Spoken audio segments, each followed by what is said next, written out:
26년도 예산 편성에 활용이 되고요. 평가 결과가 반영이 되고, 그 다음에 지역균형발전 특별회계 편성 때도 인센티브, 지자체 포괄보조금 편성, 그 여러 가지 분야에 활용이 되고 있습니다. 그리고 우수사례 선정해서 오늘 오신 분 중에서도 우수사례 선정해서 그 시상 받으신 분들, 포상 받으신 분들 보이는데요. 연말에는 또 시상을 통해서 작년부터 대통령 표창도 저희가 마련해서 지방시대위원회에서 준비를 하셔서 여러 가지 이제 인센티브도 드리고 있습니다. 오늘 설명드리는 거 잘 들어보시고 그 다음에 Q&A 시간에 그 설명에 관련된 내용 아니더라도 지역균형발전 사업 관련해서 하시고 싶은 말씀 있으시거나 이런 분들은 자유롭게 의견 좋은 자리니까 의견 내시고 그리고 오늘 설명의 시간이 유익한 시간이 됐으면 좋겠습니다. 감사합니다. 다음과 순서로 말씀드리겠습니다. 전체적인 평가 개요를 말씀드리고 시도 자체평가, 상위평가, 시군구 자체평가, 상위평가 순으로 말씀드리겠습니다. 평가 대상입니다. 지금 보고 계신 그 책자랑 좀 숫자가 다른데요. 최근에 이제 제주 개정 특행 사업이 추가됐습니다. 그래서 조금씩 숫자가 늘어났습니다. 그래서 2025년도 평가 대상은 24년도 지특회계로 지원된 860개 사업 중에서 375개를 제외한 485개 사업을 대상으로 하고 있습니다. 시도 사업의 경우에는 127개를 대상으로 하고 있는데요. 127개는 시도별 최소 평가 대상 수, 그러니까 시 5개, 도 9개 기준으로 산출된 잠정치이기 때문에 최종 평가 대상은 내년도 이제 2월 달에 지자체에서 보고서를 제출하면 그때 확정될 예정입니다. 그래서 제주개정 특행 사업이 추가됐는데요. 제주개정 특행 사업은 총 19개 사업 중에서 6개 사업이 내년도 평가 대상입니다. 그래서 시도 사업에 대한 평가 지침을 준용해가지고 평가를 진행할 예정이고요. 시군구 사업은 383개 중에서 25개의 사업이 신규 사업인데 25개를 제외한 358개 사업을 대상으로 하고 있습니다.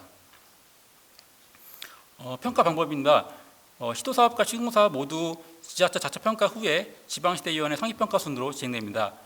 시도 사업의 경우에는 자체평가위원회를 구성해가지고 자체평가 대상 사업 간의 상대평가를 합니다. 그래서 우수, 보통, 미흡으로 구분을 하고 상위평가는 자체평가를 그대로 인정합니다. 인정하는데 자체평가 잘 됐는지 그에 대한 평가 과정, 결과, 한류 측면에서 적절성을 점검을 하게 됩니다. 그리고 시군구 사업의 경우에는 시도 사업과 달리 자체평가위원회를 구성하지 않고 시군구 사업 담당자가 평가 보고서를 작성하는 것으로 자체평가를 가름하고 있습니다. 그리고 상위평가는 자체평가 기준과 동일한 기준을 적용해가지고 제출한 평가 보고서와 증빙자료에 근거해서 평가를 하고요. 지자체, 보조사 사업별로 참여하는 지자체 수를 기준으로 해가지고 상대평가를 하고 우수, 보통, 미흡으로 구분합니다. 예를 들면 이제 포괄보조사업별로 가장 큰 사업인 일반 농촌개발 사업이 있는데 그 사업에 이제 100개의 지자체가 참여한다 하면은 우수가 20개 이하, 그리고 보통 등급이 65개 지자체, 그리고 미흡이 15개 이상의 지자체가 등급을 부여받게 됩니다. 이렇게 이제 자체평가와 상위평가를 통해서 도출된 그 평가 결과는 차년도 예산 편성과 인센티브 차등 배분에 활용이 됩니다. 그래서 특히 자체평가 결과 미흡 사업은 차년도 예산을 전년 대비 10% 이상 삭감을 해야 된다는 부분이 있고요. 특히 실제로 이제 지방시대위원회에서 차년도 지특회계 예산에 대한 의견 검토할 때 검토 지표로 사업 평가 결과를 포함하고 있습니다. 그리고 우수 사업인 경우에는 저희가 포상이라든지 홍보 활동을 하고 있고요. 미흡 사업에 대해서는 앞으로 더 사업을 개선하기 위해서 맞춤형 컨설팅을 통해서 사업 수행 역량 강화를 유도하고 있습니다. 올해 이제 내년도 평가 때 달라지는 그러니까 올해 4년 대비 달라지는 사항입니다. 그래서 시도 시군구 사업에 공통으로 적용되는 자체평가 항목 중에 균형발전 기여 효과 평가 방식이 있는데요. 2024년도에는 대표성과 2개 이상을 구분하지 않고 우수성, 적절성, 정합성 관점에서 종합적으로 판단했던 방식에서 2025년도에는 이제 성과 중심으로, 대표성과 중심으로 평가를 하는 것으로 변경돼 가지고 대표성과 1은 15점, 대표성과 2는 10점 이렇게 부여를 하는 걸로 방식이 변경되었습니다. 시군구 사업의 자체평가, 상위평가에서 성과지표 및 목표비 설정에 적절성 검토 결과를 검토하는 게 있는데 부적절한 경우에는 저희가 부적절 사유의 타당성을 검토를 해서 타당성 인정이냐 불인정이냐라고만 판단했는데 내년에는 부분 인정을 추가를 하면서 인정 범위를 확대하고 어떤 평가를 더 유연성 있게 할 예정입니다. 시도사업의 상기평가는 크게 두 가지에 대해서 저희가 개편했습니다. 자체평가 대상 선정의 적절성 항목은 종합적이고 구체적으로 이제 선정 기준을 제시하도록 문구를 수정했는데요. 자체평가 대상 선정 시에 최소평가 대상 수를 준수하도록 하고 예상 규모가 큰 사업 위주로 이제 포함되도록 공고를 하고 있는데 이러다 보니까 지자체에서는 이제 선정 기준이 예상 규모로 단순화되는 경향이 보이더라고요. 그래서 올해는 이제 단순 예상 기준이 아니라 예상 규모, 정책적 중요도, 뭐 이런 성과 우수성, 그 정책과의 정합성 등을 종합적으로 고려를 해서 구체적으로 제시한 경우에만 저희가 적합 등급 5점을 부여를 하고요. 그렇지 않고 그냥 지금처럼 단순 예상 기준으로 저희가 대상을 선정하는 경우에는 보통 이하 등급을 4점 이하 등급을 부여하도록 이렇게 바꿔나갈 예정입니다. 그리고 두 번째는 이제 자체평가 결과의 적절성인데 우루상 점검 기준 수정과 배정 기준을 변경하였습니다.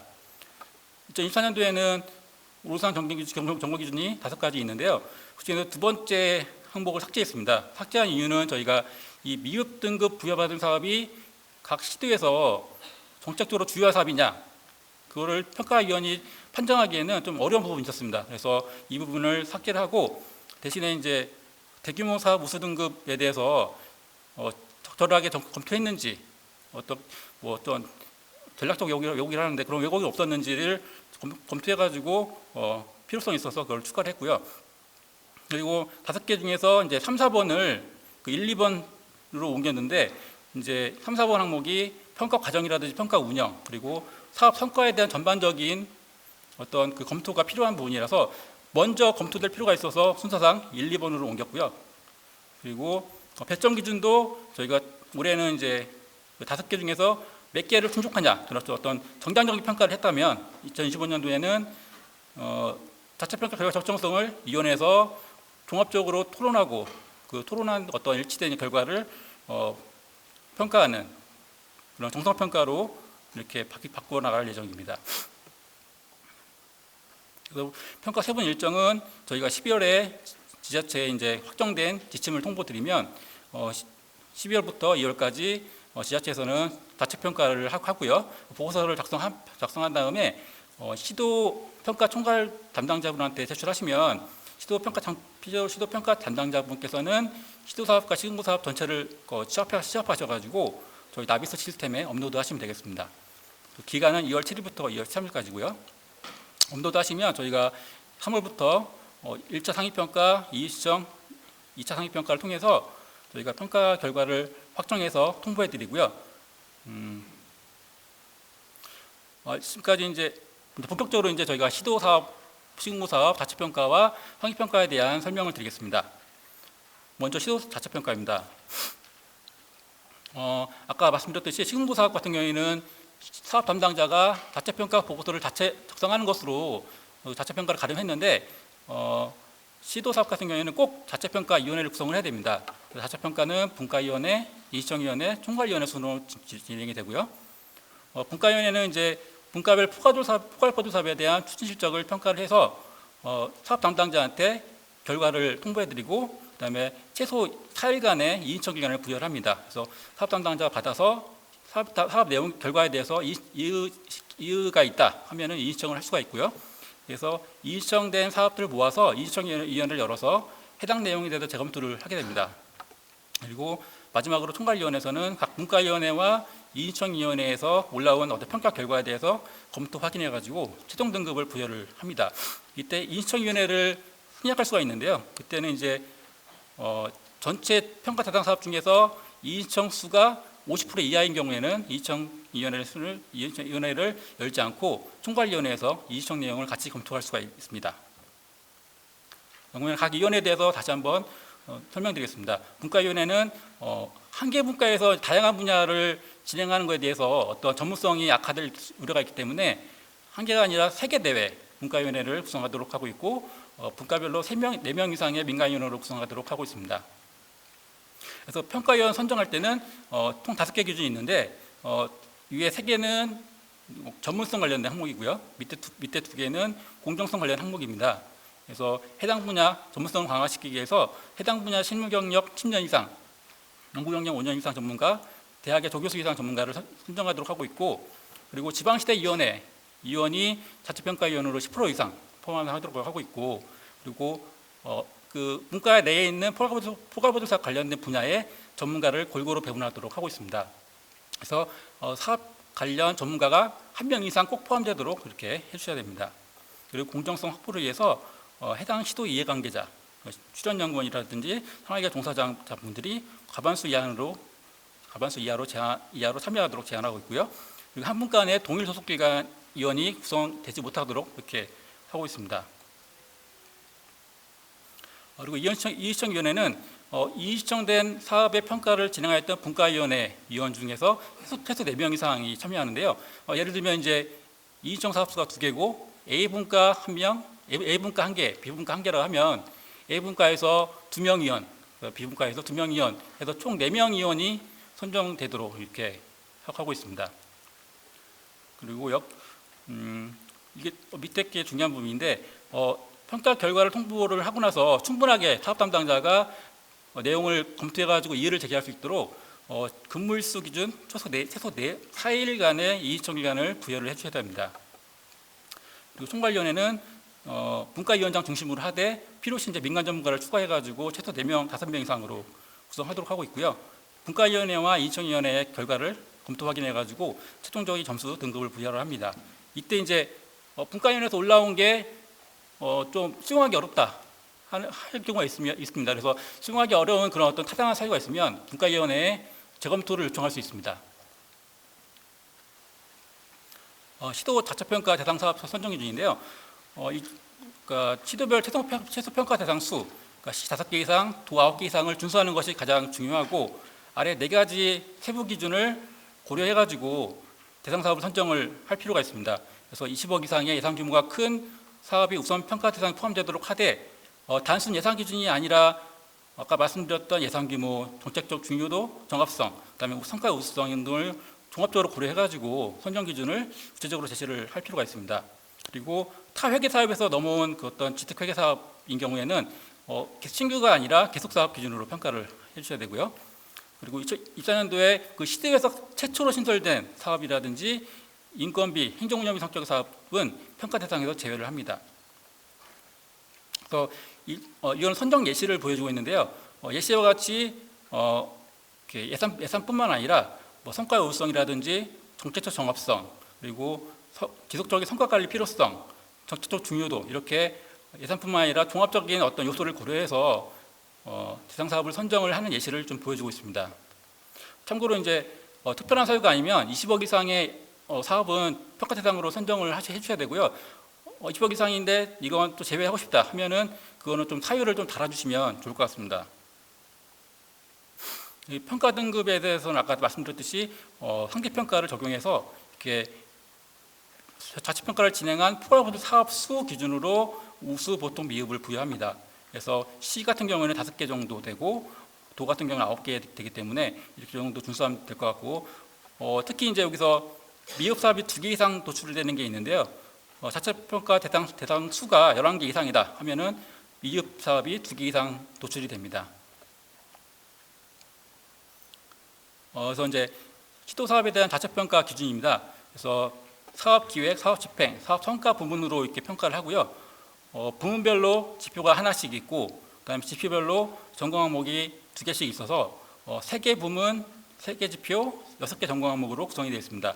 그래서 이제 사업 성과가 60점으로 가장 비중이 크기 때문에 보고서 작성할 때 가장 고민하셔가지고 써주셔야 됩니다. 나머지도 항목도 다 중요하지만 사업 성과가 60점으로라서 말씀드렸습니다. 사업기획 부문의 평가 지표는 포괄보조 사업의 계획 및 구성입니다. 그래서 예산이 한정되어 있기 때문에 사업 기획 단계에서 어떤 대내외 환경 변화에 대한 대응이 필요하고, 그걸 반영해가지고 이제 내년에 어떤 사업을 우선적으로 추진할지, 그리고 어떤 사업의 제한 부분을 할지에 대해서 충분히 고민하셔가지고 사업 계획을 수립할 필요가 있습니다. 그래서 그런 고민과 노력의 과정들을 이제 보고서에 잘 담아주시면 좋은 보고서가 될 것 같습니다. 그리고 점검 항목 첫 번째 점검 항목은 계획 수립의 적절성, 합리성인데 이거는 이제 대내 사업 환경 변화라든지 전년도 평가 결과 그리고 국회감사원 등 외부 지적 사항에 대해서 체계적인 분석을 통해서 사업 계획을 수립하고 그다음에 사업 어떻게 개선해 나갈지에 대한 노력과 방향 설정을 하는 것입니다. 그래서 이러한 부분에서 작성을 하면 되는 거고 세부 항목 나 같은 경우에는 이제 전년도에도 우리가 평가를 안 받았다. 그리고 국회감사원이라든지 어떤 뭐 부처에 대한 어떤 외부 지적사항이 없다 하는 경우에는 뭐 해당 사항이 없음이라고 써주시고 그거에 대한 사유를 간단하게 적어주시면 될 것 같습니다. 그리고 두 번째 점검 항목은 사업 구성 및 제한 배분의 적절성인데요. 사업 내용과 구성 체계가 좀 명확한지 그리고 제한 배분을 위한 사업전 이행 절차라든지 결과를 구체적으로 제시했는지에 대해서 점검하게 됩니다. 그리고 항상 평가위원들은 실적뿐만 아니라 증빙을 같이 비교하면서 평가를 합니다. 그래서 증빙도 같이 잘 챙겨주셔야 되는데요. 이런 평가 근거 자료를 보시고서 꼼꼼하게 잘 자료를 챙기셔가지고 증빙으로서 제출을 해주시면 좋을 것 같습니다. 그리고 사업 집행 부문의 평가 지표는 포괄부설 사업의 통합 추진 체계 및 사업 집행입니다. 그래서 사업의 목적을 달성하기 위해서 어떤 사업 기획이라든지 집행, 성과 단계별로 현황 및 문제점을 종합적으로 모니터링하고 그 모니터링된 어떤 개선점이 나오면 그 개선점을 해당 부서한테 피드백할 수 있는 그런 어떤 통합 추진 체계 구축이 필요합니다. 그리고 통합 추진 구축과 그 체계별로 역할 분담을 어떻게 체계적으로 하는지에 대해서 중요한 부분이 있는데 통합 추진 체계와 그 역할 분담을 잘 도식화하고 그 도식화된 그 그림을 잘 이렇게 말로 설명을 해서 평가위원들이 이제 충분히 이해할 수 있도록 해주시면 좋을 것 같습니다. 세 번째 점검 항목은 사업 추진 체계 구축 및 모니터링 시스템 운영의 적절성입니다. 그래서 사업의 효율적인 추진을 위해서 통합 추진 체계가 구축 잘 되어 있는지 그리고 모니터링 시스템 구축과 운영은 잘 되어 있는지 그리고 문제점에 대한 대응과 재발 방지를 위한 노력을 적절히 했는지에 대해서 점검하게 됩니다. 네 번째 항목은 이제 예산 집행률 및 집행률 제고 노력인데요. 예산 집행 실적에 대해서 점검하는데 기준은 이제 24년도 예산 현액 대비 실집행률을 기준으로 배점을 부여를 합니다. 그래서 예산 집행률이 100%다 하면은 10점, 그리고 80% 이상 100% 미만이면 8점, 50% 이상 80% 미만이면 6점, 50% 미만이면 미흡으로 이렇게 배점을 하게 되는데요. 이때 이제 예산 집행 부진 사유가 저희가 적절한 사유가 있다 하면은 저희가 한 등급 상향 조정합니다. 그런데 이때 그 집행 부진 사유에 대한 그 인정하는 범위는 좀 불가피한 사유, 그러니까 자금 배정이 지연되다든지 기재부로부터 그다음에 자연재해를 입었다든지 그런 불가피한 사유의 경우에서만 인정한다는 점을 알아주시면 좋을 것 같습니다.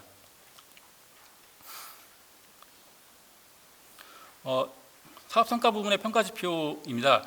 그래서 성과 지표 목표 달성점 및 목표 달성도 그리고 지방시대 구현을 위한 균형 발전 기획 효과에 대해서 점검하고요.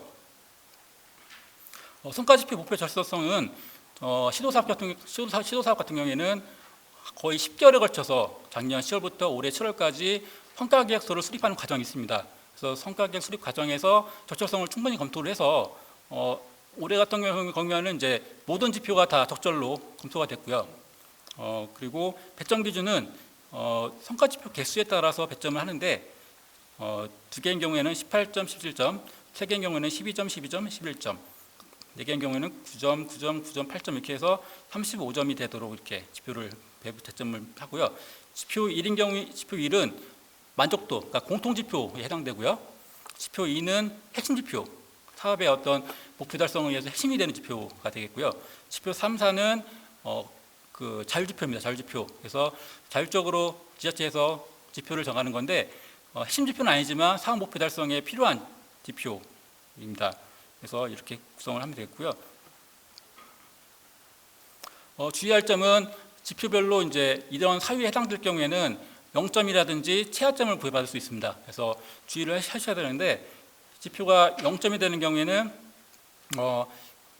2024년도 최종 확정된 성과 계획서와 상이한 지표를 제시한다든지 상이한 전년도 실적을 제시한다든지 그리고 상이한 작년도 목표를 제시한다든지 그리고 아예 지표를 제시 안 하는 경우나 증빙을 제시하지 않은 경우에 해당됩니다. 그래서 보시는 바와 같이 이제 최종 확정된 올해 7월에 확정된 성과 계획서와 동일하게 실적 보고서를 작성을 해주셔야 됩니다. 그래서 보고서 작성할 때 항상 최종 확정된 성과 계획서를 옆에 펼쳐놓고서 그대로 이렇게 지표명이라든지 목표, 그다음에 실적을 적어주셔야 됩니다. 그리고 해당 지표가 최하점이 되는 경우가 있는데 성과 지표 달성률이 50% 이하인 경우입니다. 그래서 예를 들면 이제 그러니까 이 의미는 뭐냐면은 아무리 달성률이 낮더라도 최하점은 보장을 해주겠다는 겁니다. 예를 들면 12점 배점의 지표가 있는데 달성률이 10%면은 1.2점이잖아요. 1.2점을 부여하지 않고 최하점을 부여를 해주겠다는 겁니다. 그래서 12점에 50%는 50%니까 6점까지 보장을 해주겠다는 겁니다. 그리고 성과 무관한 지표를 증빙을 제시한다든지 지표 점검 결과가 부적절인 경우에는 최하점을 부여를 하게 됩니다.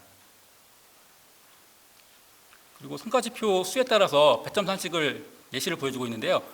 지표 2개가 있는 경우에는 18점, 17점, 지표 3개인 경우에는 12, 12, 11점 이렇게 됩니다. 그래서 당연히 지표 점검 결과 적절인 경우에는 배점에다가 달성률을 곱해서 점수를 산출하고요.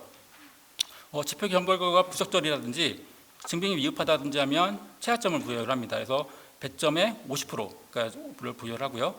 그리고 최종 확정된 성과 지표랑 상이한 지표라든지 목표 제시, 그리고 지표를 미제시한다거나 증빙을 미제시한 경우에는 0점 처리됩니다. 본 슬라이드는 이제 사업 담당자가 실제로 이제 보고서를 작성할 때 작성하는 부분인데요. 성과 지표 수가 3개인 경우입니다. 그래서 성과 지표, 그다음에 지표별 3년 실적, 그리고 목표치를 적게 되어 있는데 이 부분도 아까 말씀드렸듯이 이제 최종 확정된 성과 계획서를 기준으로 동일하게 작성을 해주셔야지 동일하게 작성 안 한 부분이 있으면 그 지표는 0점 처리되니까 꼭 유념해가지고 잘 작성을 해주시기 바랍니다. 그리고 공통지표 만족도 실적이 83.4점 이상인 경우에는 달성률이 100% 적용합니다. 그래서 지금은 이제 만약 예를 들면 이제 이사님 목표가 80이 아니라 90이다 하면은 실적을 미달하더라도 그 실적이 83.4점 이상이기 때문에 달성률을 100% 적용하게 됩니다. 점검 항목 6번째 항목은 지방시대 구현을 위한 균형발전 기회 효과입니다. 그래서 대표 성과가 균형발전 기회 효과가 우수한지, 그리고 지방시대 구현을 위한 균형발전 기회 효과, 이런 세부 항목 12개 항목이 있는데 12개 항목 중에서 1개 이상의 연계가 되는지를 확인하게 됩니다. 그래서 그 대표 성과 2개에 대해서 하나는 15점, 하나는 10점으로 부여를 하게 되고 균형발전 기회 효과가 우수한지를 평가를 하게 되는데요. 기회 효과 우수성에 대한 판단 기준은 지역 주민에 대한 삶의 질을 개선했는지, 그리고 타 지역에 배치매킹 할 수 있는 어떤 모험적 성과인지, 그리고 과거 대비 탁월하게 개선되었는지, 그리고 균형발전 기회 효과 세부 항목과 잘 연계가 되어 있는지를 검토하게 됩니다. 그때 이제 주의할 사항은 앞에 이제 성과 지표랑 동일한 내용으로 적어주시면 안 됩니다. 그 중복성으로 보기 때문에 아무리 좋은 성과라고 하더라도 앞에 성과 지표랑 동일하면은 평점을 하향되게 되고요. 그래서 보통 이하로 평가가 되니까 꼭 성과 지표랑 중복되지 않도록 해주시기 바랍니다. 그래서 성과 목표치 달성 여부를 판단할 수 있는 어떤 자료를 잘 모으셔가지고 증빙으로 잘 제출해 주셔야 되고요. 그리고 균형발전 기효과 사례에 대한 성과 내용은 이제 가급적이면 정량적, 객관적으로 제시해 주시고 파급 효과 등에 대해서는 이제 언론 매체라든지 부처 수상 결과 등 이제 객관적인 자료로 제시를 해주시면 어떤 이런 대표 성과에 대한 우수성을 잘 부각할 수 있고 어필할 수 있는 그런 자료가 될 것 같습니다. 그리고 감점 사항이 있는데요.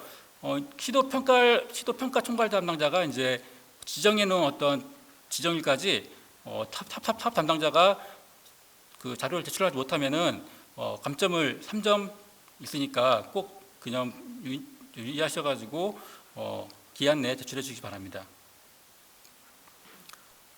이제 두 번째로 이제 시도 상기 평가입니다. 이 부분은 이제 시도 평가 총괄 부서에서 대응을 해야 되는 부분이기 때문에 그 쪽에서 많이 숙지를 하셔야 되고, 그러니까 사업 담당자분들은 이제 그냥 이런 게 있구나 하고 그냥 이해하시면 될 것 같습니다. 시도 상기 평가는 앞에 자체 평가가 잘 됐는지 평가 과정, 평가 결과, 환류 측면에서 적절성을 점검하고요. 밑에 있는 표같이 세 가지 부문, 네 가지 지표, 7개 점검 항목으로 이렇게 점검하게 됩니다. 점검 항목 평가 과정에서는 자체 평가가 잘 구성되어 가지고 운영됐는지 그런 적절성을 검토를 하게 되는데요.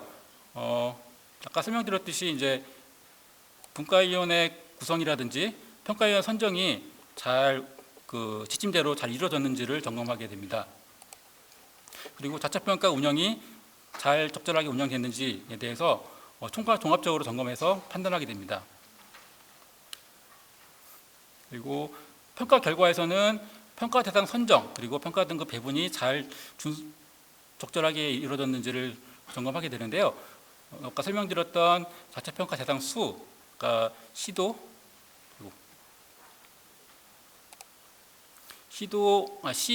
도 9개 이상을 준수했는지, 그리고 이런 단순 예산 기준이 아니라 어떤 종합적 기준을 고려해서 선정 기준을 제시했는지를 판단하게 됩니다.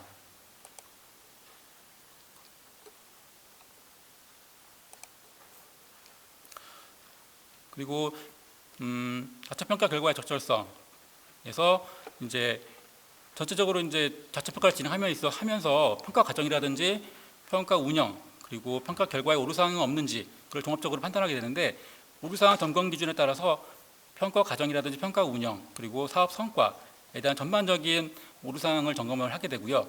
그리고 세부적으로 들어가서 종료 예정 사업, 소규모 사업이 미흡 등급이 있는 경우, 그리고 대규모 사업이 우수 등급인 경우에는 평가 내용과 성과를 적절하게 검토했는지에 대해서 점검하게 됩니다. 그리고 기타 이제 여기 없는 사항에 대해서 오류 사항이 없는지에 대해서 전체적으로 보고서를 점검하게 됩니다. 그리고 평가 환류에서는 이제 자체 평가 결과가 잘 환류가 됐는지를 지출 구조 조정과 사업 구조 조정 측면에서 적절성을 검토를 하게 되는데요. 자체 평가 결과 미흡 사업인 경우에는 차년도 예산을 전년 대비 10% 이상 감액을 하는데요. 10% 이상 감액을 한 경우에는 적절로 판단하고 있고, 5% 이상 10% 미만 감액한 경우에는 보통, 5% 미만인 경우에는 이제 부적절로 판단하고 있습니다. 그리고 이 밑에 있는 내용은 2025년도 지특회계 기재부에서 발표한 예산안 편성 지침입니다. 그래서 관련 내용을 발췌를 해놨는데, 첫 번째는 이제 미흡 사업이 2개가 도출되는 경우입니다. 아까 그 세부 상대평가 표에서 볼 수 있듯이 지자체에서 평가하는 사업이 11개 이상인 경우에는 미흡 사업이 2개 이상 도출되는데요. 그런 경우에 해당되니까 평가 대상 사업이 11개 이상인 지자체는 1번 사항을 잘 유념해서 보셔야 될 것 같습니다. 그 내용이 뭐냐면 미흡 사업이 2개 이상인 사업이 있으면 총액 기준으로 감액을 하겠다는 겁니다. 그래서 세부 사업별 상감률은 지자체가 자율적으로 결정을 하는 건데, 예시와 같이 A 사업, 미흡 A 사업이 100억이고 미흡 B 사업이 100억인 경우에는 총 200억이 되는데, 차년도 예산을 10% 구조 조정하면은 180억을까지 조정해야 됩니다. 그래서 180억 이내에서 미흡 A 사업과 미흡 B 사업을 이제 자유롭게 금액을 조정할 수 있습니다. 그래서 A 사업이 120억이면 B 사업이 60억, A 사업이 100억이면 B 사업은 80억, 이렇게 총액 범위 내에서 조정하면 되겠고요. 두 번째는 이제 원칙적으로 이제 2025년도에 대한 예산은 미흡 사업에 대해서 24년 기준으로 10% 감액하는 게 원칙인데, 23년 대비 24년도 예산이 감액된 경우에는 24년도 대비가 아니라 23년 대비 10% 감액으로 계산하겠다는 겁니다. 그래서 그 아래 예시와 같이 24년도가 190억이고 23년도가 200억이기 때문에 23년 대비 24년도 예산이 감액됐습니다. 이 감액된 경우에는 24년도 대비가 아니라 23년 대비로 25년도 예산을 계산하겠다는 겁니다. 이제 사업 조정의 적절성인데요. 요거는 이제 24년도 미흡 사업에 대해서 사업 구조조정 계획을 제시했는데 그 구조조정 계획이 잘 이행이 됐는지 이행 실적을 점검을 하고요. 그리고 2025년도에 대한 미흡 사업에 대한 어떤 성과 제고 계획이 적절하게 제시가 됐는지를 보는데, 이 성과 제고 계획이라고 하면은 자체평가 결과 이제 위원이 제시했던 뭐 기획, 집행, 성과 측면에서 제시했던 의견에 대해서 이렇게 잘 이행하겠다라고 계획을 제시하는데, 그 계획과 함께 증빙을 잘 제시해 주시면 좋은 점수가 받을 수 있을 것 같습니다. 마지막으로 시군구 자체 상시평가입니다. 시군구 평가 대상 사업은 총 383개 중에서 신규 25개를 제외한 358개 사업을 대상으로 하고 있습니다. 그래서 일반 농산어촌 개발 사업이 5개 사업 중에서 가장 높은 비중을 차지하고 있습니다. 신고 사업에 대한 평가 절차인데요.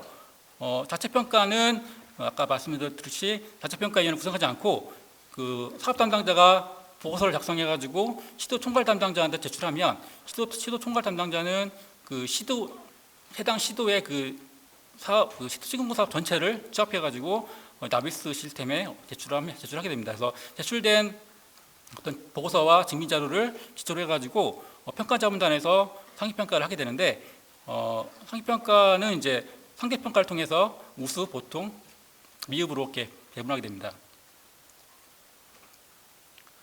상위평가 절차는 이제 사업평가 부문 위주로 저희가 서면 검토를 해가지고 그거를 1차 상위평가에 올리면 1차 상위평가에서는 전체 지표에 대해서 평가 점수를 부여하고 평가 의견을 작성해서 지자체 사업 담당자한테 통보를 합니다. 그럼 사업 담당자가 보고서 인청할 내용이 있으면 인청해가지고 하면은 저희가 2차 상위평가에서 인청 내용을 검토해서 평가 점수와 등급을 확정하게 됩니다. 시군구 사업에 대한 자체평가 상위평가 기준인데요. 시도 사업과 거의 동일합니다. 시도 사업 자체평가 거의 동일한데 다른 부분을 저희가 빨간색으로 표시했는데요. 첫 번째 이 포괄부도 사업 계획의 적절성, 합리성은 시도 사업 같은 경우에는 점검 항목이 2개인데 하나로 단순하게 하나로 합친 거기 때문에 그렇게 내용을 이해하시면 될 것 같고요. 그 4번이 성과지표 목표의 적절성 및 보잘성도인데, 성과지표 목표의 적절성은 시도 사업 같은 경우에는 아까 말씀드렸듯이 10개월을 걸쳐가지고 저희가 성과 계획서를 수립하는 과정이 있습니다. 그래서 성과 수립 과정에서 성과지표 목표를 충분하게 적절성을 검토를 하기 때문에 그 따로 이제 자체평가위원회에서 검토를 안 하는데, 시군구 사업 같은 경우에는 그런 성과 계획서 수립하는 과정이 없기 때문에 성과지표에 대한 목표 적절성을 이제 자체평가라든지 상시평가에서 위원들이 같이 검토를 해야 됩니다. 그래서 그 4번 항목이 이제 시도 사업이랑 많이 차이가 나기 때문에 이 4번 항목 위주로 설명을 드리겠습니다. 나머지 항목은 아까 설명드렸던 항목이랑 똑같이 동일하기 때문에 넘어가겠습니다. 그러면은 사업 성과 점검 항목인데요. 이거 배점 기준인데 배점 기준은 시도 사업이랑 똑같이 동일합니다. 동일하게 지표별로 배점을 이렇게 부여를 하고 있고요. 이 부분이 아까 시도 사업이랑 차이가 나는 부분인데, 시도 사업 같이 이제 어떤 성과 계획서에 대한 수립 과정이 없기 때문에 자체평가, 상위평가에서 성과지표 목표를 적절성을 검토를 합니다. 그래서 부적절한 경우에는 부적절 사유가 타당한지를 검토해가지고 인정, 부분 인정, 불인정으로 분류를 하고 각 항목별로 배점을 반영을 합니다. 그래서 부적절 사유가 타당성이 인정된다고 하면 이 적절 사항이랑 동일하게 목표 달성도를 100% 다 인정을 하고요. 부분 인정인 경우에는 이제 목표 달성도의 70%까지만 인정을 합니다. 그리고 타당성이 없다, 불인정한다라고 하면은 달성률과 무관하게 달성률이 100%를 하더라도 그냥 최하점을 부여를 하게 됩니다. 그리고 이 슬라이드는 이제 성과지표 적절성 기준 및 검토 방향인데요. 성과지표는 원칙적으로 이제 전년도와 동일한 성과지표를 유지하는 게 원칙입니다. 근데 그렇지 않고 지표가 변경된 경우에는 타당한 사유를 아래 예시와 같이 제시를 해줘야 되고요. 그리고 변경된 지표는 성과지표 설정 기준을 충족시키는 타당한 지표로서 과정지표가 아니라 결과지표 또는 산출지표로서 그 제시를 해주셔야 됩니다. 그리고 지표수를 줄이거나 추가한 경우에는 아래 예시와 같이 해당 사유를 같이 제시해 주시면 좋을 것 같습니다. 그리고 목표치 설정의 적절성 기준인데요. 목표치는 이제 과거 3년 대비 실적치의 평균과 전년도 실적보다 높게 설정하는 게 원칙입니다. 그래서 이런 목표치 기준에 부합하지 않는 경우에는 따로 이제 어떤 그런 타당한 사유를 평가원이 납득할 만한 사유를 제시를 해줘야 됩니다. 그리고 과거 3년 실적치를 제시하지 못하는 경우에는 뭐 이렇게 납득할 만한 사유를 같이 제시를 해주셔야지 부처절 사유에 대한 타당성이 인정될 수가 있습니다. 그 성과지표에 대한 검토 예시인데요.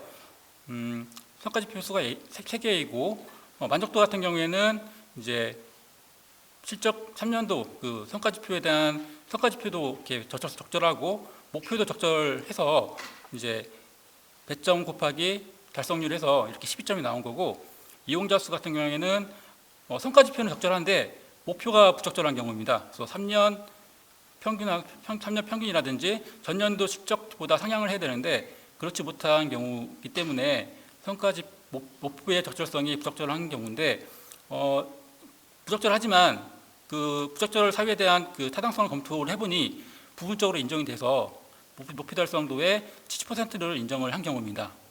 그리고 공정률 같은 경우에는 이제 전년도 평가 결과에서 위원님께서 이제 계속 사업이기 때문에 성과지표로 부적절하다는 의견을 줬는데, 그럼에도 불구하고 공정률을 계속 이제 제시를 한 경우입니다. 그래서 그렇기 때문에 부적절 사유에 대한 타당성이 없다라고, 부적절하다라고 이렇게 판단해서 최하점을 부여한 겁니다. 이렇게 달성률은 100%지만 달성률과 무관하게 이렇게 최하점을 부여를 한 경우입니다. 그리고 시도사업과 동일하게 달성률이 50% 이하인 경우에는 최하점을 보장을 해줍니다.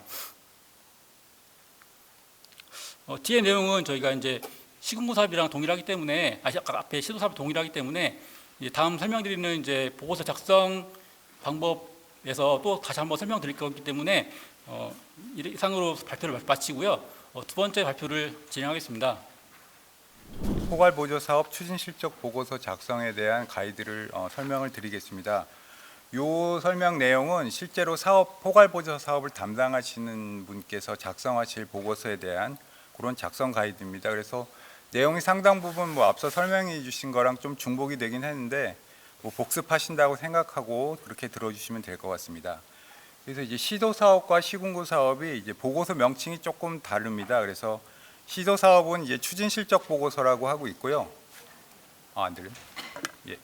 시도 사업은 추진 실적 보고서라고 하고 있고, 시군구 사업은 아까 앞에서 설명 들으셨듯이 시도별로 자체 평가하는 과정이 생략되어 있기 때문에 그 사업 담당자가 쓰시는 보고서를 자체 평가 보고서라고 그렇게 명칭을 하고 있습니다. 그래서 시도 사업은 추진 실적 보고서, 시군구 사업은 자체 평가 보고서를 작성을 해 주셔야 되고요. 전체 보고서의 구조를 보시면은 첫 번째 파트가 이제 그 사업의 개요, 현황을 써 주시는 부분이 있고요. 그다음 시도 사업은 두 번째 이제 평가 지표별로 6개 점검 항목에 대해서 내용을 쭉 작성하시게 되겠고요. 시군구 사업은 중간에 이제 그 사업 담당자가 스스로 평가한 부분을 조금 적는 부분이 있고요. 그다음 세 번째로 지표별로 5개의 항목, 점검 항목별로 보고서를 쭉 작성을 하시게 되겠습니다.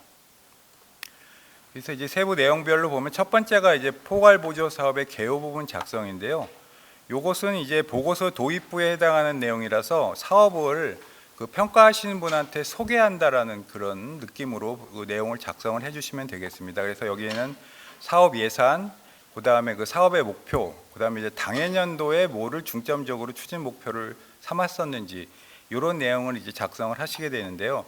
이것은 뭐 직접적으로 평가에 반영되는 그런 내용은 아니지만 이게 실제로 보고서를 접했을 때 첫인상에 해당하는 것이기도 하고, 이제 평가를 하시는 분이 사실은 그 사업에 대해서 전문가이실 수도 있지만 또 처음 이제 접하시는 분일 수도 있기 때문에 그 사업이 뭔지에 대해서 최대한 친절하게 설명을 해드리는 게 중요하거든요. 그래서 이 부분도 조금 신경을 써서 꼼꼼히 작성을 해주시면 훨씬 좋다고 말씀을 드릴 수 있겠습니다. 그리고 보고서 작성 서식에 보시면은 이렇게 보통 박스 처리가 돼서 작성 요령이라고 이렇게 깨알 같은 글씨들이 있어요. 그래서 이것도 한번 읽어보시고 이 가이드를 좀 숙지하신 상태에서 보고서를 작성하시면 되겠습니다. 그리고 이제 작성하신 후에는 이 서식은 이제 삭제를 해주시면 되겠고요. 이제 본격적으로 보고서 작성을 하실 텐데요. 보통 이제 보고서를 여러 해 쓰신 분들도 있지만 보통 이제 아마 매년 바뀌셔서 처음 쓰시는 경우도 많으실 거라고 생각이 되는데요. 그런 경우 이제 전임자로부터 받은 보고서를 먼저 이제 딱 열어보시고 이제 수치부터 업데이트할 생각부터 하시고 보통 그렇게 시작을 아마 바쁘시니까 하실 텐데 그 전에 미리 아까 앞에 세션에서 설명드렸던 평가 지침에 대해서 다시 한번 충분히 한번 읽어보시고 숙지를 하시고 나서 보고서 작성에 들어가시는 것이 훨씬 좋다고 생각이 됩니다. 그래서 이 보고서 작성 기준이라는 것이 결국은 그 평가 기준이라는 것이 이 평가자가 사업 수행자에게 던지는 질문에 해당되는 질문지라고 이해하시면 되겠습니다. 그래서 이 질문에 대해서 답변을 작성하는 형식이기 때문에 먼저 이 자체 평가 기준을 먼저 한번 충분히 숙지하시는 게 중요하다라고 판단이 됩니다. 그래서 이 평가 기준은 아까 앞에서 설명드렸지만 사업 기획, 집행, 성과 이렇게 나눠 있고요. 기획에 대해서 이 세부 항목, 이게 점검 항목이 될 텐데 보통 2개 내지 2개 정도씩 이렇게 구성이 되어 있는 그렇게 전체 평가 기준이 구성이 되어 있습니다. 그래서 결국은 이게 뭐 너무나 당연한 얘기겠지만 사업 기획 부분에서 그 사업을 추진하기 위해서 사업 계획을 체계적으로 수립하고 그다음 집행, 그 계획에 맞춰서 충실히 하고 그다음에 목표한 성과를 달성해서 지역 균형 발전 효과를 창출했냐. 요게 이제 보고서를 통해서 드러나면 되거든요. 이게 뭐 뻔한 얘기일 수도 있겠지만 요런 논리가 뭔지를 한번 미리 생각을 하시고 보고서 작성에 임하시는 게 더 이제 중요하다고 생각이 됩니다. 그래서 다시 말씀드리지만 평가 지표별로 쭉 내용을 하나하나 작성을 해 주셔야 된다는 거고 그 점검 항목별로 평가 근거를 제시하는 형식이라는 말씀을 드리고요. 먼저 이제 사업 기획 부분, 요거는 배점은 전체 100점 중에서 10점이기 때문에 조금 낮긴 합니다만 그래도 요 부분도 전체적으로 이것도 보고서의 영향, 그 인상을 좌지우지하는 부분이기도 하기 때문에 요 부분도 좀 신경을 써주셔야 되는데요. 여기서 중점적으로 체크하는 것은 이게 아무래도 지역 균형 발전 사업이기 때문에 해당 지역이 당면한 환경 변화를 잘 파악하고 그 지역의 주민, 외부 전문가 의견을 잘 수렴을 해서 계획을 수립했는지 요걸 주로 점검을 하게 됩니다. 그래서 요 대내와 환경 분석에는 주민 의견을 수렴한 내용이 조금 많이 적혀 있는 것이 좋습니다. 그래서 다만 또 어떤 경우에는 주민 의견을 그냥 수렴했다 이렇게 그냥 끝내시는 경우도 있는데 실제로 어떤 내용을 수렴했는지도 당연히 보고서에 좀 자세히 서술을 해주셔야 되고요. 그다음에 전년도의 평가를 받으신 실적이 있는 사업에 대해서는 거기에 나왔던 지적사항들 종합 의견서라고 해서 저희가 이제 통보를 해드렸을 텐데 그거에 대해서 조금 뭐 이제 부정적인 코멘트가 있었으면 그거에 대해서 우리가 어떻게 대처했다 그런 내용을 꼭 작성을 해주셔야 되겠습니다. 그다음에 이게 포괄보조 사업이기 때문에 그 내역 사업으로 또 구성이 돼 있고 그 내역 사업에 따라서 또 지역별로 예산이 배분됐을 텐데요. 그런 예산 배분이 어떻게 됐는지에 대해서도 내용을 좀 작성을 해주셔야 되는데 주로 이제 예산 배분의 근거는 이제 그 해당 시도의 상위 계획이라든가 정부 정책 또는 뭐 지역 주민의 수요 이런 것들이 해당될 텐데 이런 내용을 잘 작성을 해주시면 되겠습니다. 그다음에 두 번째 파트가 사업 집행 부분입니다. 요건 가중치가 30점이고요. 이제 계획을 잘 앞에서 세웠으니까 이게 이제 실제로 사업을 어떻게 잘 집행했다는 걸 보여줘야 되는데 여기서 체크하는 것은 일단 추진 체계가 잘 구축이 돼 있느냐, 그다음에 추진 체계에서 역할 분담이 명확한가, 그걸 체크하겠고요. 그다음에 이 추진 체계가 잘 돌아가려면은 정기적으로 실적을 점검하니 모니터링 체계가 또 잘 돌아갔는지 그걸 확인해야 되겠죠. 그래서 이런 사항들을 보고서에 담아주시면 됩니다. 그래서 통합 추진 체계 및 운영 프로세스를 도식화하여 제시하도록 되어 있는데 저희가 이제 샘플로 제시해 드리는 게 보통 이렇게 이런 도식 많이 보셨던 표인데요. 이런 형식으로 요 사업 내부 추진 부서, 그다음에 외부 그룹, 그다음에 중간 지원 주적도 있을 텐데 이런 것을 잘 도식화해서 근데 다만 그냥 이렇게 표만 딱 제시해 주시는 것보다는 여기다가 좀 설명을 붙여 주시면 되겠죠. 그래서 예를 들어서 요 A 사업에 대해서는 뭐 4개 그 내역 사업으로 구성되어 있는데 그 4개 사업에 대해서 각각 어느 부서에서 책임을 맡았고 전문가 워킹그룹을 운영하여 뭐 했다라는 식으로 설명문을 하나 달아주시는 것이 훨씬 더 평가받으실 때 좋은 인상을 주실 수가 있겠습니다. 그 다음에 이 조직, 이 어떤 추진 체계도에 나타나 있는 그런 그 주체별로 어떤 역할을 했는지를 또 이렇게 제시를 해주시면 되겠고요. 그 다음에 이제 모니터링, 요거는 보통 모니터링 체계가 뭐 제일 좋은 거는 한 분기별 정도로 운영을 하셨으면 좋겠지만 최소한 상반기, 하반기 정도는 모니터링을 하셨다라는 그런 내용을 제시를 해주실 필요가 있겠습니다. 그래서 그 과정에서 뭐 어떤 문제점이 발견이 돼서 그거를 잘 해결했다. 이런 과정이 잘 드러나면 좋은 점수를 얻으실 수 있겠고요. 예상 집행률은 뭐 앞에서 그 세션에 설명드렸지만 24년도 현액 대비 집행률을 계산하셔서 뭐 100%셨으면 요거는 당연히 매우 우수가 되겠고요. 그 밑에 등급별로 이제 점수가 나뉩니다. 그래서 이게 뭐 예산 배정이 뭐 10월, 11월에 받으시는 경우도 있던데 그런 경우에는 어쩔 수 없는 상황이시기 때문에 그런 내용을 적시해 주시면은 그걸 반영해서 뭐 실제 실적보다는 한 등급 높게 그렇게 점수를 드릴 수도 있겠습니다. 이 사업 성과 부분인데요. 이게 배점이 60점으로 가장 중요한 비중을 차지합니다. 그래서 이 사업 성과는 성과 지표 목표에 대한 그 체크하는 부분이 있고 균형 발전 기여 효과 이렇게 두 가지로 나뉘는데요. 첫 번째 성과 지표 목표는 이게 정량적으로 설정한 목표치 달성도를 체크하는 것이 되겠습니다. 그래서 뭐 시도 사업회 같은 경우에는 아까 설명드렸듯이 성과 계획서에서 이미 다 확정이 돼 있기 때문에 그 목표치를 준용하셔서 실제 실적치를 작성을 해주시면 되고 점수를 계산하시면 되겠고요. 시군구 사업은 저희가 성과계획서 점검 과정이 따로 없기 때문에 조금 매년도 이제 바뀔 수 있는 여지가 있습니다. 다만 그 성과지표를 전년도와 달리 하셨을 경우에는 왜 다르게 했는지에 대해서 사유를 자세히 적어주실 필요가 있습니다. 그래서 그런 사유 없이 그냥 성과지표 작년과 다른 걸 쓰실 경우에는 점수는 뭐 거의 무조건적으로 50점이 감점이 되기 때문에 실제로 시군구 사업화 같은 경우에는 그 미흡 등급을 맞는 많은 그 부분이 그냥 사유 없이 성과 지표를 막 바꾸셨기 때문에 여기서 점수를 50점 깎이시기 때문에 그렇게 되기 때문에 성과 지표를 바꾼 경우에는 논리를 잘 설명을 해주시면 되겠고요.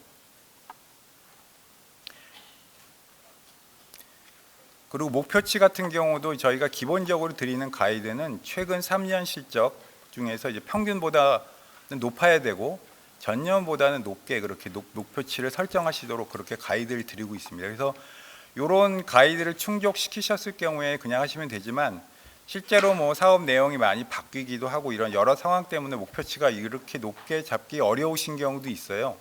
그런 경우에 대해서도 이제 해당 사유를 적어주시면 그걸 감안해서 평가가 이루어지는데요. 그래서 예를 들어서 뭐 내역 사업이 뭐 줄었다던가 오늘 사업 예산이 삭감이 돼서 목표치를 조금 그만큼 할 수 없다라든가 이런 사유를 좀 자세히 적어주시면 그 점을 감안을 해서 평가가 이루어지게 되겠습니다. 그래서 그 평가 뭐 사유가 완전히 타당하면은 그 목표 달성도 점수를 그대로 드리는 거고 좀 부분적으로만 인정될 경우에는 한 70% 정도만 점수를 인정해 드리게 되겠습니다. 그 다음에 이제 균형 발전 기여 효과 방향적으로 목표 달성도를 평가를 했었다면 이 부분은 이제 좀 정성적으로 사례 중심으로 이제 성과를 제시해 주는 부분입니다. 그래서 그 사업과 관련된 어떤 우수 사례로 낼 만한 내용을 적어 주셔야 되는데 저희가 이제 지방시대 구현을 위한 균형 발전 기여 효과라고 그래서 이제 12개 카테고리가 있어요. 그래서 이 카테고리와 연결을 지어서 이제 우수 사례를 하나 써 주셔야 되는 2개를 써 주셔야 되는데 잘 보시면 사실은 웬만한 것들은 다 여기 걸리는 그런 항목으로 12개가 구성이 되어 있습니다. 그래서 그 사업과 가장 이제 매칭이 되는 거가 뭔지를 한번 잘 찾으셔서 작성을 해주셔야 되겠고요. 그래서 예를 들자면 뭐 이런 거죠. 뭐 지역 특산물을 활용한 제품 개발로 지역 주민 소득 증대에 뭐 기여했다 이런 내용을 이제 써주시고 그러면 이제 연관 카테고리는 이제 1번이 되겠죠. 이런 식으로 이제 대표 성과를 2건을 작성을 해주셔야 됩니다. 근데 이제 앞서 말씀드린 대로 그 계량 지표로 나왔던 성과 목표 달성도 그거와 똑같은 내용을 쓰시면 안 되고요. 그거와는 차별화된 내용으로 작성을 해주셔야 됩니다. 그래서 근데 뭐 사업이 뭐 그 계량 지표가 가장 중요한 성과인데 그거와 완전히 다른 내용을 할 수 없는 경우도 있을 거예요. 그런 경우에도 조금 그래도 약간 각색을 하셔서 그거와는 좀 차별화되도록 가급적 내용을 그렇게 작성을 해 주셔야 되겠습니다. 이상 좀 빨리 말씀드렸지만 다시 한번 요약을 해서 말씀을 쭉 드리겠습니다. 그래서 보고서 작성하실 때 맨 처음에 나오는 포괄보조 사업의 개요 부분에 대해서는 이것도 너무 이렇게 무성의하게 하시지 말고 예산이라든가 이런 데이터를 꼼꼼히 확인하셔서 좀 성의 있게 작성을 해주시기를 부탁을 드리고요. 본격적인 보고서 작성에 앞서서 지표별 평가 기준을 꼭 몇 차례 숙독을 하시면서 익히고 나서 보고서 작성에 들어가셨으면 하는 거고요. 그 다음에 이제 보고서 작성하실 때는 이 보고서만 봐도 되도록 그렇게 내용을 작성을 해주셔야 된다는 거죠. 어떤 경우에는 그냥 이게 아까 제가 말씀드린 질문에 대한 답이라고 그렇게 말씀드리니까 그냥 단답식으로 하시는 경우가 있어요. 그래서 뭐 모니터링 체계를 구축하였는가 하면은 그냥 일종의 답을 네 이렇게 쓰시는 거죠. 그렇게 하시면 안 되고요. 그리고 네 하고 이제 증빙 자료를 찾아봐라 이런 식으로 하시면 안 되고 이 보고서만 봐도 충분히 뭘 했구나가 이해가 되도록 그렇게 써주셔야 된다는 겁니다. 그래서 증빙 자료는 그냥 이런 증빙이 있다는 거지 그걸 다 평가위원님들이 까봐야지만 내용을 알 수 있다 이렇게 해주시면 안 된다는 거고요. 그 다음에 증빙 자료도 좀 꼼꼼하게 해당되는 부분만 조금 마킹을 해서 이렇게 해주시면 훨씬 더 이제 좋은 인상을 주실 수 있을 것 같고요.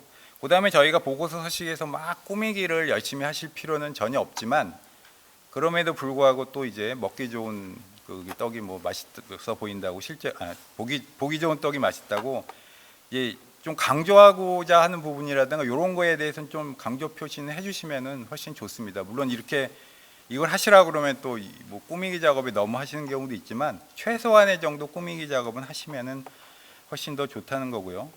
그 다음에 마지막으로 이제 보고서를 제출하시기 전에 이제 이 앞뒤 숫자가 이제 혹시 달라진 게 있는지 한번 꼭 요건 확인을 해주셔야 됩니다. 그래서 사업 예산 같은 것이 앞에 개요에 나온 거와 본문에 있는 내용이 좀 뭐 달라졌다거나 또 뭐 그렇게 되시는 경우들도 많이 있거든요. 그런 경우에 이제 보고서 전반적인 인상을 안 좋게 되기 때문에 끝으로 제출하시기 전에 이런 확인을 해주십사라는 걸 부탁을 드리고요. 그래서 실제로 보고서 작성하실 때는 내가 이런 설명도 달아야 돼 이런 생각이 드시는 부분도 있을 텐데 그래도 최대한 많은 내용을 보고서에 내가 설명을 하겠다라는 자세로 그렇게 작성을 해주셨으면 좋겠고요. 그 1년 사업하시면서 추진 실적이 아주 우수하셨으면은 당연히 제일 좋지만 저희가 몇 년 평가를 하면서 본 느낌은 이제 실적이 잘 나와야 되는 것이 한 60% 되고 나머지 한 40%는 이 보고서 작성하시는 분의 정성과 어떤 성의가 중요한 것 같습니다. 평가 결과에 영향을 미치는 것은. 그래서 아까 설명드린 대로 질문에 단답형으로 그렇게 하시지 말고 그거에 대해서 좀 자세히 최대한 내가 요 설명을 달아보겠다라는 생각으로 그렇게 보고서를 작성을 하시면 좋을 것 같습니다. 이상으로 마치겠습니다.